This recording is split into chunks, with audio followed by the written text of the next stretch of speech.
ఏ రాష్ట్రంలో ఏ అంశం జరిగితే దానికి కులాలకు కట్టగడతారా?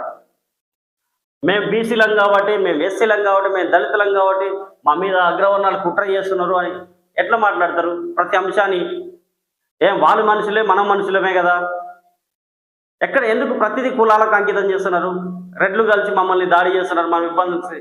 ఏం ఇది భారతదేశంలో ప్రజాస్వామ్య దేశం కాదు. ఈ దేశంలో అందరూ ఉండరు, అందరూ సమానంగా ఉంటారు. కానీ ఎవరికున్న అవకాశాలతో వారు ముందుకెళ్తుంటారు. అవకాశాలను మనం పోరాటంతో తెచ్చుకోవాలి, రాకపోతే దాన్ని. అంతే తప్పి దాని కులాలకు మసిపూసి మరడికా చేయడానికి, ప్రజల్ని రెచ్చగొట్టడానికి, నువ్వు అంతా నేను ఇంత అని మాట్లాడుకుంటే ఏం లాభం చెప్పండి? కలిసి కుట్ర చేస్తున్నారు అది ఇది అని అంటే ఏమి ఇదేంటి? అసలు విషయం జరిగిన అంశం ఏదో పక్కదారి పట్టించి కులాలను ముందుకు తీసుకొచ్చి చూపిస్తే అది ఏం జరిగిందో కదా ఎంక్వైరీలో బయటపడుతుంది ఏదైనా సరే అంశం. సో ప్రజలుగా మిగతా మా నాగర్ కర్నూలు జిల్లా